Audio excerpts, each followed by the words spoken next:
بسم الله الرحمن الرحيم الحمد لله رب العالمين وصلى الله وسلم على نبينا محمد وعلى آله وأصحابه أجمعين أما بعد الله سبحانه وتعالى mas-uuliyad aada iyo aada u culus ayuu dul saaray ou dul dhigay dadka kitaabkiisa uu baray fahamsiiyey uu ka yeelay dad fuqaha ah. allah subxaanahu watacaala wuxuu yidhi waid akhada allahu miihaaqa aladiina uutuu lkitaaba latubayinunahu linnaasi walaa taktumuunah. wuxuu allah subxaanahu kuwa uu kitaabka siiyey alle wuxuu ka qaaday ballan adag oo dhaar weliba lagu adkeeyey aada u adag, waxaana sidaa loogu dardaarmo loogaga qaaday ballanta inay caddeeyaan ilaahay kitaabkiisa. dhinaca kalena allah subxaanahu watacaalaa dadka waxa uu yidhi ou amray inay culummada usoo laabtaan, oo allah subxaanahu watacaala wuxuu yidhi fas'aluu ahla adikri in kuntum laa taclamuun. dadka ahlulqur'aanka, ahlulxadiidi wa ahlulfiqhi, qur-aanka iyo sunnada fahmay, culuumta iyo axkaamta iyo ka qaatay, habka looga istimbaado garanayo, ayuu allah subxaanahu watacaalaa dadka caamatu nnaas inay usoo laabtaan dadkaa oo ay weydiiyaan ayuu rabbi amray subxaanahu watacaalaa. iyagana ballantaas adag oo inay dadka wax u caddeeyaan baa laga qaaday. mar kalena allah subxaanahu watacaala wuxuu yidhi fain tanaasactum fii shayin farudduuhu ila allahi waarasuul. haddaad wax ku doodaan allah iyo rasuulkiisa u celiya. allah waa in kitaabkiisa loo celiyo, rasuulkiisana waxaa loo jeedaa aayadda kitaabka alle in loo celiyo. rasuulkana markii uu noolaa isagaa loo celi jiray, marka uu dhintayna sunnadiisa in loo celiyo, iyo dadka warahatul ambiyaa ah oo dhaxlay rasuulkii sala allahu calayhi wasalam dhaxalkiisii qaatay. wuxuu allah subxaanahu watacaala sidoo kale uu yidhi dadka ka celiyey inay ku hadlaan oo ay diinta ilaahay ka hadlaan, xalaal iyo xaaraan inay ka hadlaan iyagoon waxba ogeyn. arrintaana markaa ay been carabiyadoodu ay sifaynaysa inay tahay. wa fii suurati naxli alla wuxuu yidhi walaa taquluu limaa tasifu alsinatukum اlkadiba hada xalaalu wahada xaraamu litaftaruu cala allahi اlkadib. qofku inuu yidhaha kanaa xalaala kanaa xaaraan alla isagoo ku been abuuranayo waxba aan ogeyn waa laga reebay. wuxuu alla sidoo kale yidhi qul inamaa xarama rabbiya alfawaaxisha maa dahara minha wamaa baطn wاlihma wاlbagya bigayri اlxaqi waan tushrikuu biاllahi ma lam yunazil bihi sulطaana waan taquluu cala allahi maa laa taclamuun. dunuubta marka sida ay u kala dambaysa aayadda ugu kala dambaysay ugu kala adag tahay ayay culummadu dheheen. waxaa ugu xun marka uguna adag ilaahay in la masabito, kanaa xalaala kanaa xaaraana, kanaa bannaan kan ma bannaana, kan waa waajib ma aha, waajibkaas waa dhacay, waqtigaas waa dhacayaa ma dhacayo, iyo waxyaabaha ku tacalluqo oo diinka ilaahay in marka cilmi la-aan looga hadlo aada iyo aada buu rabbi subxaanahu watacaala uu u fogeeyey.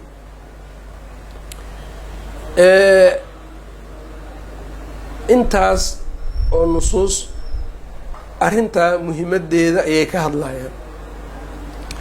qofka faqiiha ah isagu in wax la weydiiyo mudan, waxaa laga rabaa isaguna aaladii iyo ahliyadii in wax lagu weydiin lahaa inuu gaaro, isla markaana mas'alada la weydiinayo inuu suuraysto waaqiculmas'ala inuu suuraysan karo.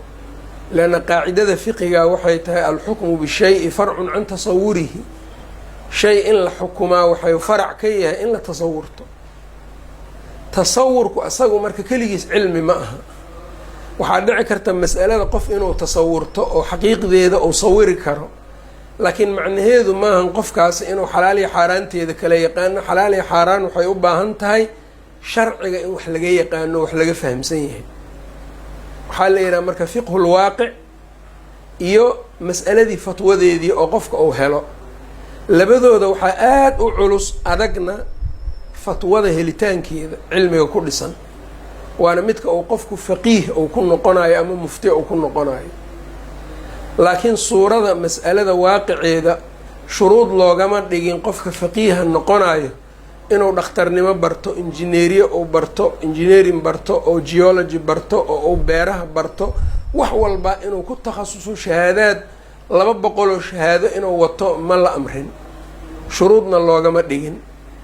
dhacdooyinka imaanaya xawaadidta zamankana way fara badan tahay, sharciguna si guud oo qawaacid ahaanu uga hadlay lagagana istimbaadi karo.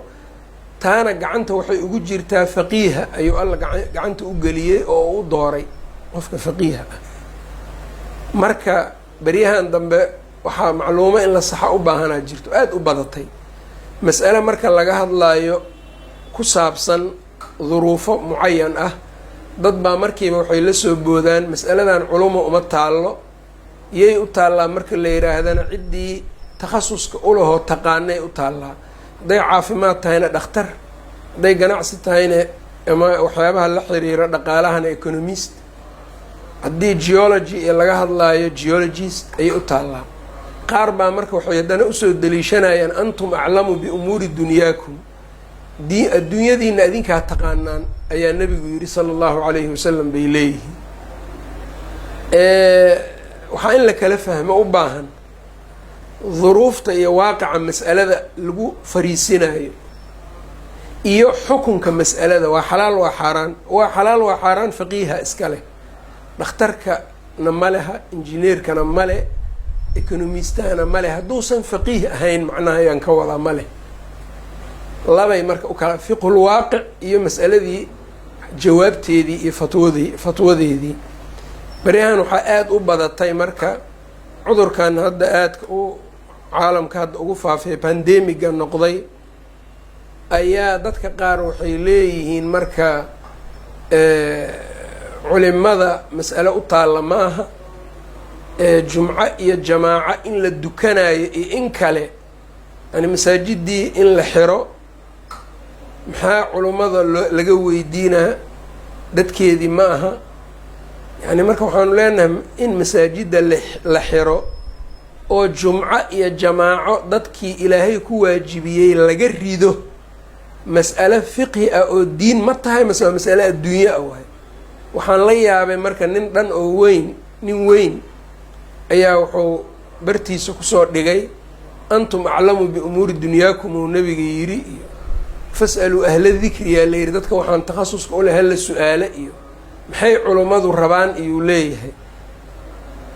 cudurkan xaaladiisa iyo heerkiisa iyo qaabkiisa sax waxaa la weydiinaya qofka tashkhiisin karo oo caddayn karo oo ninka culummadaa hor dhigi karo.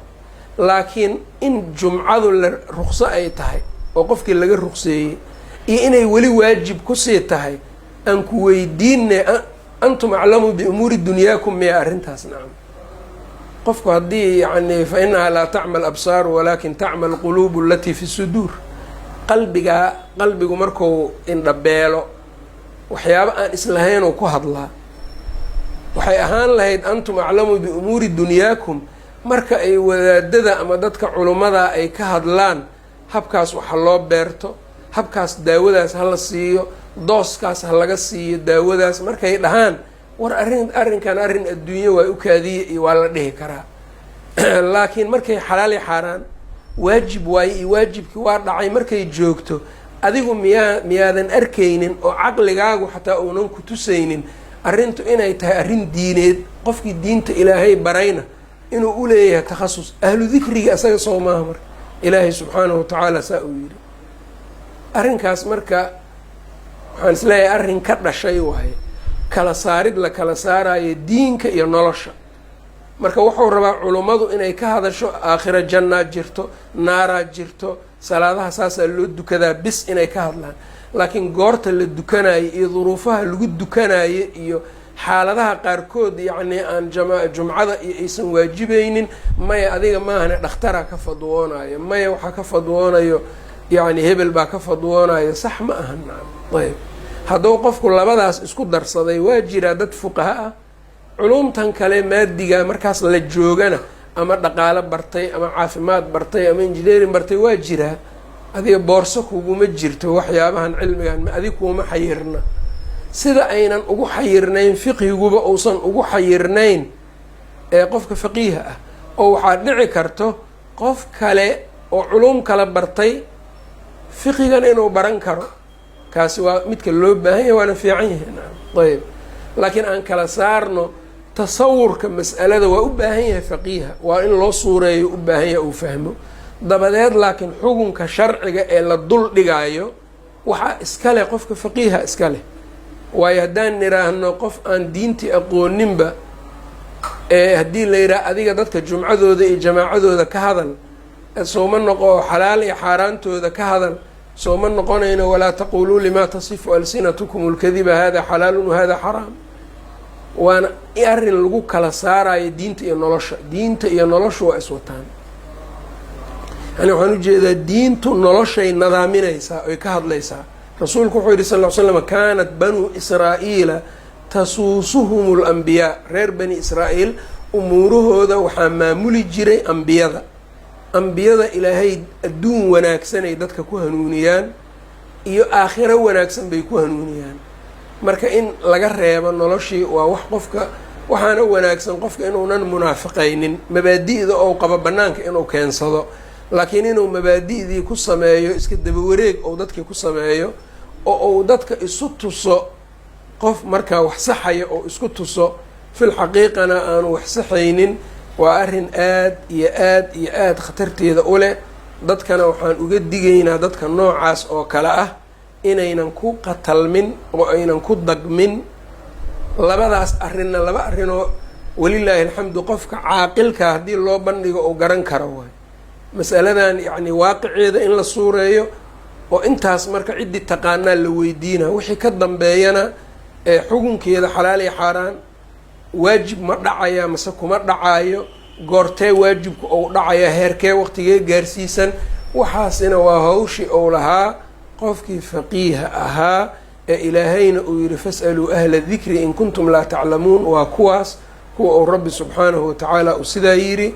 arrintaas marka in la saxo aaday muhim u tahay. marka waxaanu leenahay acdu lqawsa bariha, qaansada qofka qori yaqaano siiya oo u dhiiba. haddii ninka faqiiha ou qofka dhakhtarkaa hawshiisa ou la galo, faraha la galo, waa laga celina nacam hawshiisa caadiga ah ee uu yaqaano. ka kalena waa inuunan isaguna faqiihii waa inaan isaguna hawshiisa lala gelin oo xalaal iyo xaaraan nin aan baranin maaha nin la yidhaahdo adiguna dadka u sheeg xalaasha iyo xaaraanta. aad iyo aad iyo khatarta, waana waxa keenay dad wax yar diinta ka maqlay oo cilmi dhagood haysto, waayo waxa sidaas wax u duminayo.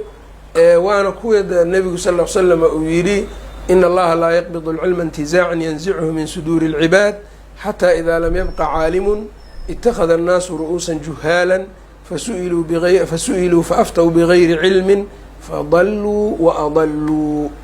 hada aakhiruhu wallahu aclam, wsala allahu waslama calaa nabiyina mxamedi waaalihi waasxaabih.